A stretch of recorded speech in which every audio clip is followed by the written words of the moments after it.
आज की इस एहतजाज की कॉल में एक चीज़ ऐसी है जिसे लोग नज़रअंदाज कर रहे हैं, लेकिन इमरान खान ने वो मूव बहुत ही कैलकुलेटिव हिसाब से किया है और इसका असर भी रहेगा।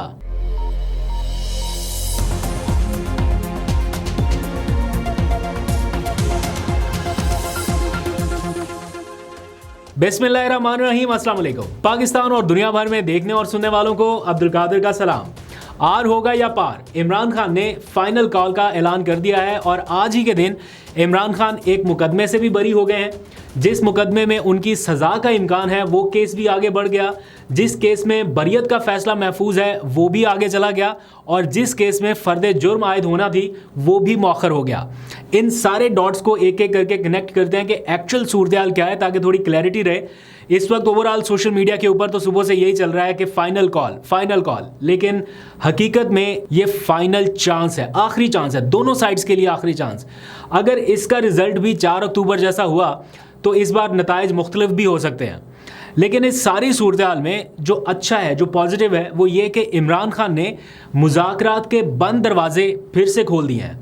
एहतजाज की कॉल तो उन्होंने दी है, बहुत सारे लोग सिर्फ एहतजाज की कॉल पर ही फोकस कर रहे हैं, लेकिन जिस चीज़ को नज़रअंदाज किया जा रहा है वो ये कि इमरान खान ने एक बार फिर मुज़ाकरात की टेबल पर आने का पैगाम दिया है। पहले एक लम्हा ऐसा आया जब उनके ऊपर काफ़ी ज़्यादा सख्ती हुई, बल्कि उनके ऊपर नहीं, बाहर कुछ लोगों के ऊपर सख्ती हुई। ये PTI के अरकान असम्बली जब कौमी असम्बली से गिरफ्तार होना शुरू हुए, उसके जवाब में उन्होंने सबको रोक दिया था कि अब कोई बातचीत नहीं करेगा, कोई मुज़ाकरात नहीं करेगा। जिनसे वो चाहते थे उनसे भी अब मुज़ाकरात नहीं होने, और एक तरह से ये रास्ता बंद कर दिया गया था। जिसके बाद अली अमीन गंडापुर ने भी, जो उनके लेवल पे राब्ते हो रहे थे, जाहिर बात है वो एक सूबे के चीफ एग्जीक्यूटिव है, उन्हें राब्ता करना पड़ता था, वो राब्ते भी उन्होंने फिलहाल बंद कर दिए थे। अब एक बार फिर से मामला उसी तरफ जा रहा है। बहरहाल जो भी है, एहतजाज भी होगा तो इसका एंड रिजल्ट मुज़ाकरात के बाद ही कुछ ना कुछ होना है। एहतजाज हो भी इसीलिए रहा है कि बातचीत हो। तो इमरान खान ने वो रास्ता आज एक बार फिर खोल दिया और अपने एक पैगाम में उन्होंने ये कहा है कि वो एक कमेटी नामजद करेंगे, जिनसे वो मुज़ाकरात करना चाहते हैं वो जिसको भी नामजद कर दें, उनसे उनकी कमेटी बातचीत करेगी और फिर देखेंगे कि मामला कहाँ तक जाता है। लेकिन इस बार वापसी का रास्ता नहीं है जब तक मामला किसी किनारे नहीं रख जाता। दूसरी जानिब गंडापुर ने भी आके पैगाम दे दिया कि हमारी तैयारियाँ पहले से मुकम्मल हैं और वापसी उस वक्त तक नहीं होगी जब तक मुतालबात पूरे नहीं होते। PTI के कुछ रहनुमा तो यहाँ तक भी बता रहे हैं कि पाकिस्तानियों को ये जहन में बिठाना होगा कि ये एहतजाज हतमी है और आखिरी है। 2-3 लाख पाकिस्तानी भी निकल आए तो काफ़ी होगा।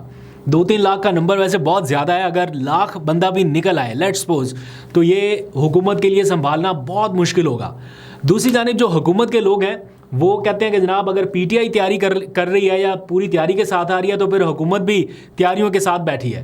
राना सनाउल्लाह का बयान मैं देख रहा हूँ, बार बार मीडिया उसको रिपोर्ट कर रहा है कि इनके खिलाफ बड़ी सख्ती होगी, ऐसे इंतज़ामी मामलात का सामना करना पड़ेगा जिसकी ये सकत नहीं रखते। फिर कुछ लोग गवर्नर राज के ज़रिए PTI का आखिरी लॉन्चिंग पैड जो है वो भी खींचने की बातें कर रहे हैं। तो पुरअमन एहतजाज के खिलाफ रियासत की सख्ती की बात तो हम पहले भी सुनते आ रहे हैं, अभी मुसलसल देख भी रहे हैं। ये भी कहा जा रहा है कि सारी तैयारी के पीछे इमरान खान अगर साबित हो गए तो फिर उनके खिलाफ जेल में सख्ती बढ़ेगी और पाबंदियां मजीद लग जाएंगी। लेकिन इस सारी स्टोरी में असल क्वेश्चन ये है कि यहाँ तक नौबत पहुँची क्यों? क्या ऐसी पाबंदियों और सख्तियों का इख्तियार अवाम ने आपको दिया? इंतखाबात से पहले तो जो हुआ उसको एक तरफ रखते हैं। लेट्स सपोज इमरान खान की हुकूमत ख़त्म हुई, रजीम चेंज हुआ, उस वक्त तो फिर उस असम्बली के पास थोड़ी बहुत लेजिटिमेसी थी। बेशक वो सिंध हाउस में गए लोग या इत्तेहादी इधर से उधर हुए, लेकिन उस ऐवान में इन लोगों के पास लेजिटिमेसी थी। असल सूरत हाल तो उस वक्त शुरू हुई है ना, इलेक्शन के बाद, ये 8 फरवरी के इलेक्शन के बाद, कि घूम फिर के स्टोरी तो यहाँ पे आ जाती है 180 वर्सेस 17, 180 वर्सेस 17। इसके तनाज़े से तो ये सारा मामला यहाँ तक पहुँचा है। मतलब जिसको अवाम ने तख्त पर बिठाया, जिसको मैंडेट दिया, वो आदमी जेल में बैठा हुआ है। जिस मैंडेट पर मिलने वाली ताकत ही किसी और की थी, आप उस ताकत को उसी के खिलाफ इस्तेमाल करना चाहते हैं और फिर तवक्को करते हैं कि सब खामोश भी रहें, कोई बोले ही ना। मैंडेट चोरी के इल्ज़ाम में कानूनी रास्ता इख्तियार किया गया, आपने ट्रिब्यूनल्स बदल दिए। सुप्रीम कोर्ट का फैसला आया, आपने पूरी कानून साजी करके उस फैसले पर अमल दरामद रोकने की कोशिश की और अभी तक मखसूस नशिस्तों के फैसले पर अमल दरामद नहीं हुआ, क्योंकि इलेक्शन कमीशन कहता है सुप्रीम कोर्ट का फैसला एक तरफ, लेकिन पार्लियामान ने कानून साजी कर दिया है। उसी पार्लियामान ने कानून साजी किया है जिसके ऊपर सबसे बड़ा क्वेश्चन मार्क है। फिर सुप्रीम कोर्ट के जजेस जब खड़े हो गए, आपने चीफ जस्टिस का रास्ता रोक दिया। कानून रास्ते में आया, कानून बदल दिया, आइन रास्ते में आया, इवन आइन तक को बदल दिया। आपने वो सब कुछ कर दिया जिसका इख्तियार अवाम ने आपको दिया ही नहीं। तो अब वो अवाम एहतजाज भी ना करे, यहाँ तक कि एहतजाज करने के ख़िलाफ़ भी कानून साजी कर दी कि बग़ैर इजाज़त अगर कोई एहतजाज के लिए आया तो 3 साल से लेकर 10 साल तक वो जेल में जाएगा। अपने मुल्क में तो दूर, बैरून मुल्क में एहतजाज करने वालों के ख़िलाफ़ भी कार्रवाई हुई है। पंजाब में स्मोक है, लेकिन आज पंजाब असम्बली में करारदाद किस चीज़ के लिए आई है, एफर्ट्स किसके लिए हो रही हैं? काजी फायज़ ईसा पर हमला हो गया, उसके ख़िलाफ़ जनाब वो करारदाद आज मंजूर की गई है। मतलब एक रिटायर्ड जज के तहफ़्फ़ुज़ के लिए पासपोर्ट तक ब्लॉक कर दिए गए और हाजिर सर्विस 8 जजेस जो फैसला सुना रहे हैं उसके ऊपर कोई अमल दरामद नहीं है। हाई कोर्ट के जज ने अडयाला जेल के सुप्रीडेंट से अंडरटेकिंग ली थी कि आप पीटीआई के लोगों को इमरान खान से मुलाकात की इजाज़त देंगे, रुकावट नहीं पैदा करेंगे। कल क्या हुआ? इस मुल्क के 3 ऑपोजिशन लीडर्स को किस तरह से पकड़ा गया अडयाला जेल के बाहर। क्या कोई कार्रवाई, कोई चीज़ अभी तक सामने आई? आज मुझे पता चला है कि उमर अयूब तौहीन अदालत की कार्रवाई में वापस चले गए इस्लामाबाद हाई कोर्ट। उन्होंने तौहीन अदालत की कार्रवाई शुरू करने के लिए दरख्वास्त दायर कर दी है। सेक्रेटरी दाखिला को फरीक बनाया गया, जेल सुप्रीडेंट को फरीक बनाया गया। लेकिन यहाँ पर होता क्या है आपके समझने के लिए मैं बता रहा हूँ, ये बड़ा अहम पॉइंट है आपके समझने के लिए। होता क्या है, एक सिंगल जज जो फैसला करता है उसको ये इतनी आसानी से नहीं मानते, किसी के ऊपर अमल दरामद हो जाता है। लेकिन समहाउ ये करते क्या है कि सिंगल जज का फैसला है ना, उसके ऊपर अमल दरामद ना भी किया तो इनको ख़तरा क्यों नहीं रहता, या ये उसका तोड़ क्या निकालते हैं कि फिर ये अपील में जाएंगे। जैसे सिंगल जज ने फैसला सुनाया, इस्लामाबाद के डिप्टी कमिश्नर को उन्होंने जेल भेजने का हुक्म सुनाया। कभी गए वो जेल? क्या वो अपने ओहदे से उन्होंने छोड़ा उनका ओहदा? नहीं, अभी तक काम कर रहे हैं। तो सिंगल जज के ख़िलाफ़ क्या करते हैं, इंट्रा कोर्ट अपील दायर करते हैं और वो सुनते हैं चीफ जस्टिस आमिर फारूक साहब, साथ में बैठते हैं एक और जज साहब, और मोस्ट लाइकली क्या होता है कि वो ऑर्डर जो है वो मुअत्तल हो जाता है। और ऐसा ही एक ऑर्डर आने वाले दिनों में शायद आपको देखने को मिले कि सिंगल जज ने फैसला दिया कि जनाब जेल में जो सियासी गुफ्तगू के ऊपर पाबंदी लगाई है वो उन्होंने कलअदम करार दे दी।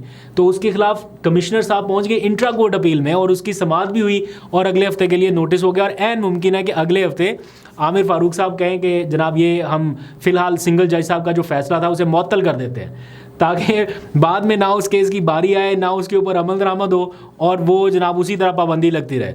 इसी तरह ये सिंगल जज साहब ने फैसला दिया था कि इमरान खान से मुलाकातों पे पाबंदी नहीं होगी, रुकावट नहीं होगी, और फिर आपने देखा क्या हुआ। तो ये इस किस्म की सिचुएशन चलती रहती है। इसी सारे मामले के खिलाफ ही तो इमरान खान आवाज़ उठा रहे हैं कि आइन के ऊपर अमल दरामद नहीं है, कानून के ऊपर अमल दरामद नहीं है। और बाय द वे आइन के ऊपर कितना अमल दरामद हुआ पिछले कुछ अरसे में आपने बहुत अच्छे से देखा। लेकिन उसी आइन के हवाले से आइनी बेंच जो है वो 14 नवंबर से केसेस सुनने जा रहा है। मतलब आइनी बेंच 14 नवंबर को बैठ रहा है। जब आइन के ऊपर अमल दरामद नहीं हो रहा तो आइनी बेंच किस लिए बैठ रहा है और क्या करेगा? एनीवेज, अच्छे की उम्मीद रखते हैं, फिर भी पॉजिटिविटी की उम्मीद रखते हैं। इस सारे मामले में फ़ैसला बहरहाल आवाम को ही करना है। मैंडेट भी उन्हीं का है, फ़ैसला भी उन्हीं का होना चाहिए और उन्हीं के फ़ैसले को एहतराम मिलना चाहिए। जो मैंने स्टार्ट में आपको कुछ केसेस का रेफरेंस दिया था वो मैं बता देता हूँ। इमरान खान को 190 मिलियन पाउंड का जो केस है उस मुकदमे में सज़ा हो सकती है, उसके बहुत करीब पहुंच गया, लेकिन फ़िलहाल वो मामला थोड़ा आगे चला गया। जिस मुकदमे में उनकी बरियत का इम्कान है, यानी फ़ैसला आना है तोशाखाना 2 केस में, वो पता चला जज साहब बीमार हो गए, वो फ़ैसला नहीं सुनाया गया। हालांकि वो अगर फ़ैसला उन्होंने महफूज कर लिया है तो जारी करने में कोई इतना टाइम नहीं लगना, लेकिन वो पता चला कि बीमार हो गए, अल्लाह उन्हें सेहत दे, वो नहीं सुना सके। फिर जिस मुकदमे में उनको मिलिट्री ट्रायल का खदशा है, यानी फ़र्द जुर्म आयद होनी है, वो भी मौखर हो गई, आगे चला गया। प्लस आज के दिन की एक और पेशरफ्त ये हुई है कि एक मुकदमे में उनको बरी भी कर दिया गया है।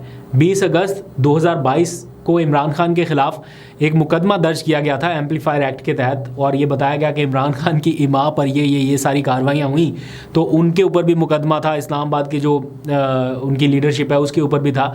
तो आज बहुत सारे लोगों को इंक्लूडिंग इमरान खान उस मुकदमे से डिस्चार्ज कर दिया गया है, यानी बरी कर दिया गया है। और फिर ये सारा मामला आज इमरान खान ने कॉल दिया। तो बहरहाल ये गेम सिर्फ इनलैंड पाकिस्तानियों के हाथ में नहीं है, ओवरसीज़ पाकिस्तानियों का भी इसमें बड़ा किरदार है। और उन्होंने भी ज़ाहिर बात है 24 नवंबर की कॉल को एहतजाज करना है, उसकी भी तैयारियां जारी हैं, तो असर तो पड़ेगा। अब अमेरिका में नई एडमिनिस्ट्रेशन आ रही है, बहुत सारे नए लोग इस चीज़ को देख रहे होंगे, तो ये पहला एहतजाज मैसिव प्रोटेस्ट होगा जो डोनाल्ड ट्रंप के इलेक्शन जीतने के बाद है। तो इसके क्या असरात रहेंगे नेक्स्ट व्लॉग में डिस्कस करूँगा। आप अपनी कीमती राय का इज़हार ज़रूर कीजिएगा। अभी तक के लिए इतना ही। अल्लाह हाफ़िज़।